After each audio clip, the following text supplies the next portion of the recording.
Vous voulez parler espagnol de manière fluide, mais vous bloquez sur la grammaire.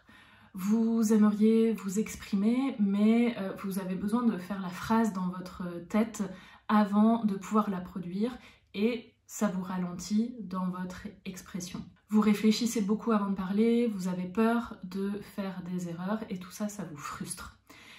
Je comprends parfaitement votre situation parce que moi-même j'ai été dans cette situation et tout ça c'est parce que vous utilisez probablement trop le moniteur qui se trouve dans votre cerveau.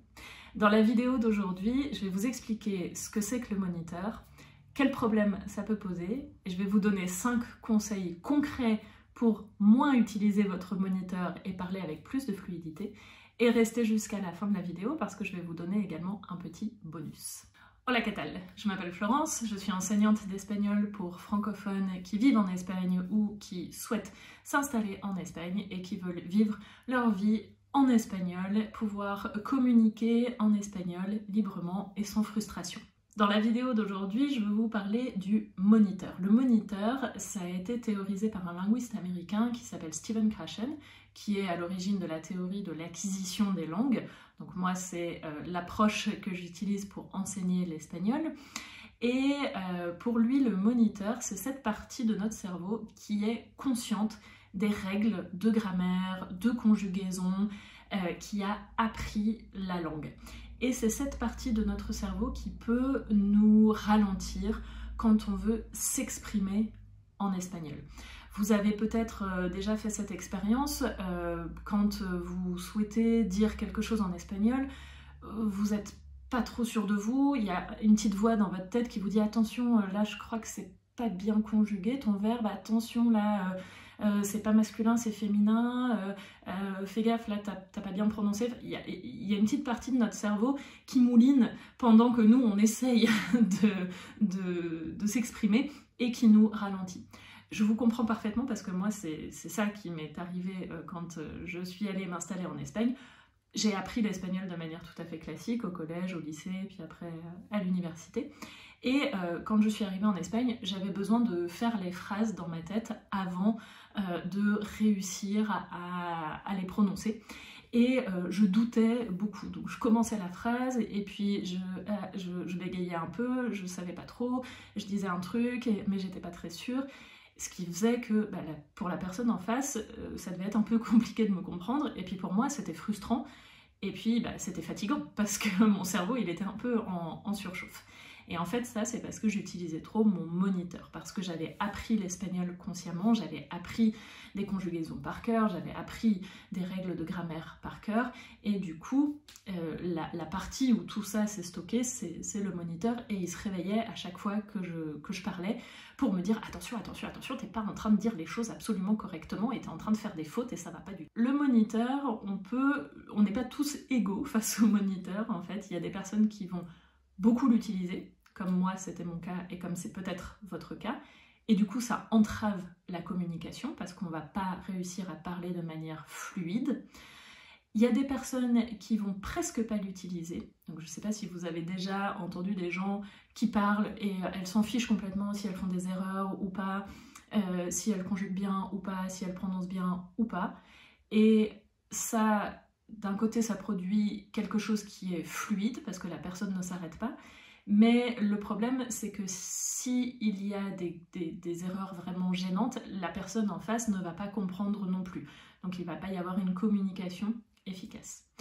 Et ce à quoi on voudrait arriver, c'est utiliser son moniteur juste à bon escient, c'est-à-dire réussir à le faire taire, entre guillemets, quand on parle et qu'on fait des petites fautes. Voilà, si vous dites par exemple voy au lieu de boy ou des choses comme ça, que votre moniteur se réveille pas. Mais en même temps, s'il y a quelque chose où vous voyez que la communication n'est pas efficace, que la personne en face de vous vous comprend pas, là, avoir un regard critique sur ce que vous dites et vous dire « Ah, attends, c'est peut-être parce que j'ai fait une faute et du coup, je me suis pas bien exprimée et donc la personne en face n'a pas compris. » Et là, pouvoir aller chercher la forme correcte. Donc moi c'est vraiment ça que j'essaye de faire avec mes apprenants, c'est de les amener à ce stade où ils arrivent à parler de manière fluide, à être assez confiants ou confiantes à l'oral pour passer outre les petites erreurs, mais quand même produire un espagnol dans l'ensemble correct. Pour que vous compreniez un peu mieux ce que c'est le moniteur, je vais vous donner un exemple. Imaginez un ou une espagnole qui apprend le français. Quand un ou une espagnole apprend le français, une grosse difficulté, c'est par exemple l'utilisation de l'auxiliaire être ou avoir au passé composé. Est-ce qu'on dit je suis mangé ou j'ai mangé? Est-ce qu'on dit j'ai allé ou je suis allé? Est-ce qu'on dit je suis fait ou j'ai fait? Parce qu'en espagnol, il n'y a qu'un seul auxiliaire, et du coup, c'est pas du tout naturel pour les Espagnols d'utiliser être ou avoir, de devoir choisir entre être ou avoir. Nous, en tant que francophones, on le sait. Je suis sûre que d'ailleurs, vous connaissez même pas la règle. Il y a une règle, mais je suis sûre que la plupart d'entre vous, vous connaissez pas la règle, vous savez pas exactement expliquer pourquoi avec certains verbes on utilise être et avec d'autres on utilise avoir.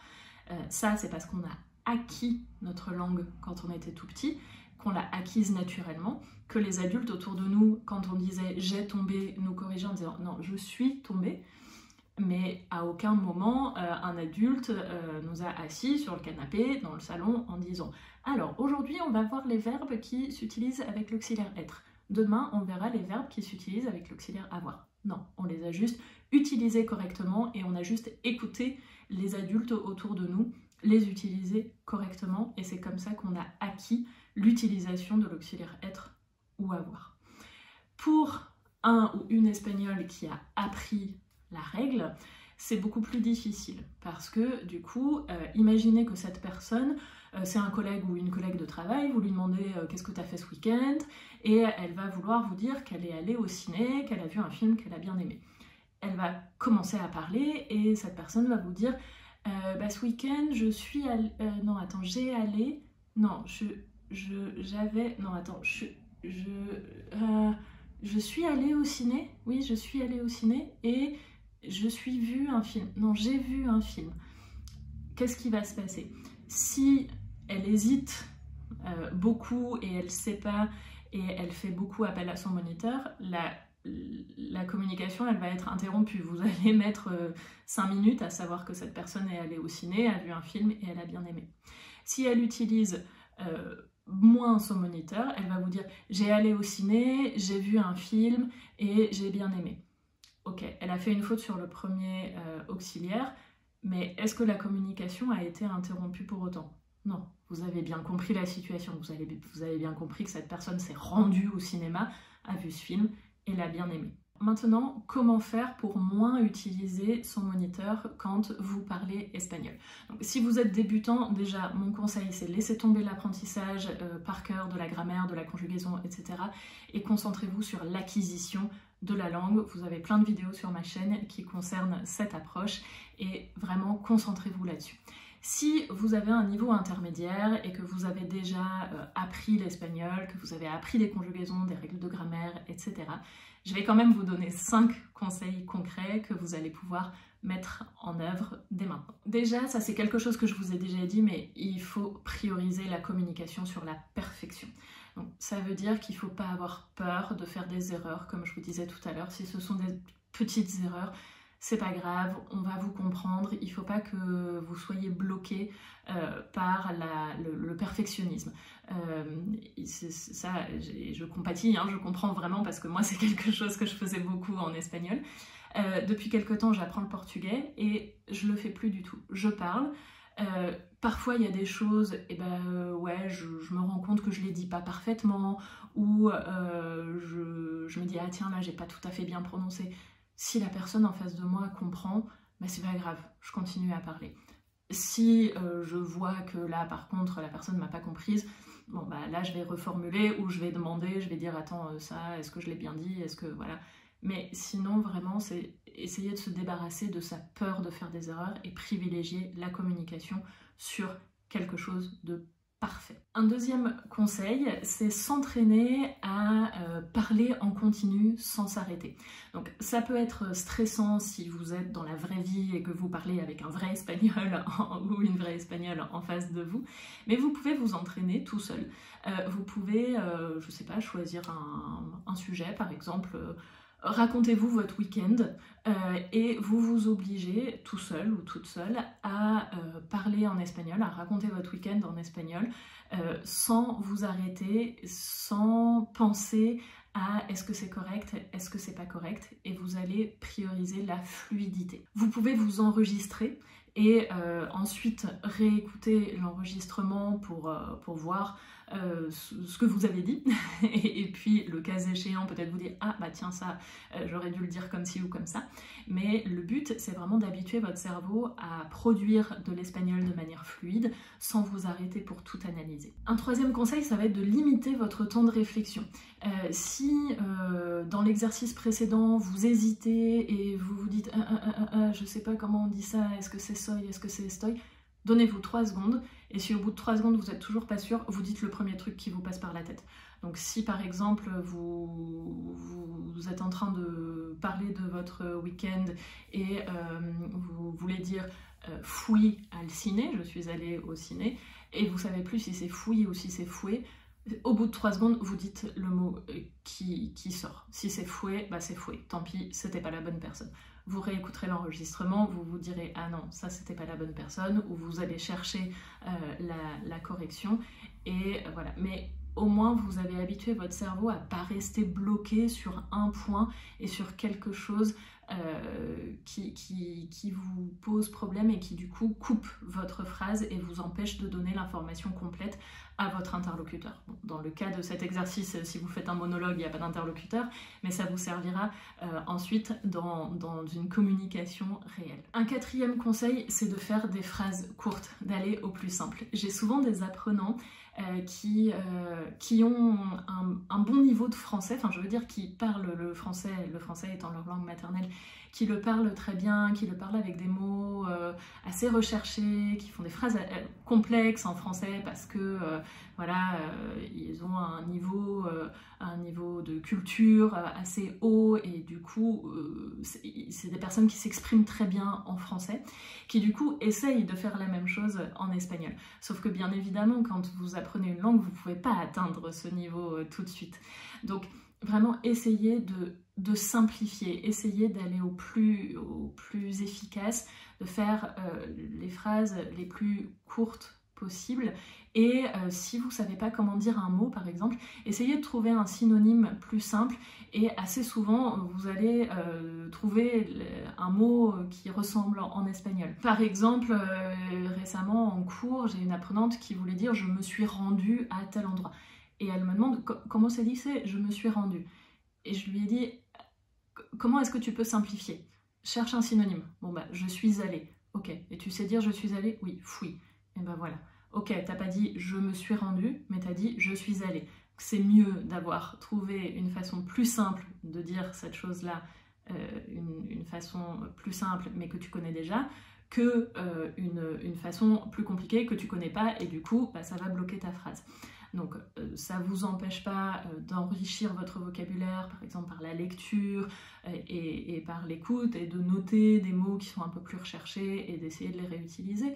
Mais si vous sentez que ça vous bloque, vraiment essayez d'aller au plus simple, et essayez de faire des phrases courtes et d'employer un vocabulaire facile. Je vous donne un exemple concret. Si vous voulez dire ah bah ce week-end je voulais aller à un concert, mais étant donné que j'avais pas acheté mon billet à temps, et ben par conséquent j'ai pas pu y aller et j'ai trouvé ça dommage. Si vous savez pas dire tout ça en espagnol, dites juste ce week-end je voulais aller à un concert, mais j'ai pas acheté, mais j'avais pas de billet. Et je suis déçue, par exemple. Hein, ça peut être une solution. Donc vraiment, essayez de décomposer votre pensée et n'essayez pas de faire la phrase que vous auriez voulu faire en français, et n'essayez pas de la faire en espagnol. Un cinquième conseil, c'est d'écouter des natifs, si vous arrivez à comprendre l'espagnol quand il est parlé autour de vous, et de les imiter sans essayer de tout analyser. Donc ça va être de vraiment vous plonger dans la langue juste pour le plaisir de la langue. Donc je vous racontais dans une vidéo précédente que moi quand j'étais en Espagne, enfin au début où je suis arrivée en Espagne, souvent j'écoutais les gens autour de moi, par exemple dans le bus, j'écoutais les conversations des gens, pas pour écouter ce qu'ils disaient, mais pour écouter comment ils le disaient. Et du coup, j'écoutais les mots et les expressions que les gens utilisaient, mais j'essayais pas de les analyser, j'essayais pas de les traduire en français mot à mot. Je me disais, ah oui tiens, ça peut être l'équivalent de telle expression en français. Par exemple, une expression que j'entendais beaucoup, c'était TAPTC. TAPTC, ir al cine, TAPTC, ir a tomar un café, TAPTC, salir mañana, TAPTC. Et dans le contexte, j'ai compris que TAPTC, ça veut dire est-ce que ça te dit, est-ce que tu as envie, est-ce que ça te dit. Mais j'ai pas cherché à analyser, ah oui, attends, APTC, je cherche, ah oui, c'est comme appétit, est-ce que ça t'appétit, ah c'est bizarre. Non, c'est juste, voilà, ça veut dire, est-ce que ça te dit. Et du coup, j'ai commencé à utiliser cette expression moi-même de manière naturelle dans le même contexte dans lequel j'entendais cette expression. Donc c'est vraiment vous immerger dans la langue, ou pareil quand vous êtes en train de lire un texte ou un roman facile, à la première lecture tout du moins, n'essayez pas d'analyser, juste profitez de l'histoire. Ou si vous regardez, si vous avez un niveau suffisant pour regarder une série, regardez la série avec les sous-titres en espagnol, mais n'analysez pas ce que disent n'analysez pas grammaticalement ce que les personnages sont en train de dire, juste profitez-en. Si vous comprenez pas tout à 100%, c'est pas grave, vous pouvez relire ou revoir l'épisode pour là aller un peu plus en profondeur, mais au moins pour la première lecture, le premier visionnage, laissez votre cerveau tranquille et laissez-le vraiment faire son boulot, laissez-le absorber la langue sans faire appel au moniteur. Comme à chaque fois, je vous dis d'accepter vos erreurs. Vous êtes en train d'apprendre l'espagnol, c'est comme si vous étiez un enfant en espagnol. Les enfants, ils font pas des phrases parfaites, ils font des erreurs et ça les empêche absolument pas de communiquer. Si un enfant dit « j'ai tombé », il va pas s'arrêter en disant « oh là là, non, zut, mes parents ont pas compris ce que j'ai dit et du coup ils vont pas me consoler alors que j'ai le genou écorché ». Non, il s'en fiche. J'ai tombé, on a compris, je suis tombée. Donc essayez de ne pas être trop dur avec vous-même, et je sais que c'est difficile, surtout quand on est français, ou francophone en tout cas, parce que notre méthode d'enseignement d'enseignement des langues est vraiment basée sur la perfection, et il ne faut pas faire de fautes, mais essayez vraiment de ne pas être trop dur avec vous-même, et de vous laisser la possibilité de faire des fautes. Si vous êtes inscrit à ma newsletter, vous recevrez mardi prochain des exercices pratiques pour mettre en application ces différents conseils. Si vous n'êtes pas encore inscrit, je vous laisse vous inscrire juste en dessous, le lien est sous la vidéo, et par la suite vous recevrez d'autres conseils et des ressources pour acquérir l'espagnol. Laissez-moi un commentaire pour me dire si vous aussi vous utilisez trop votre moniteur, ou alors peut-être pas assez, et on se voit la semaine prochaine pour une nouvelle vidéo en espagnol.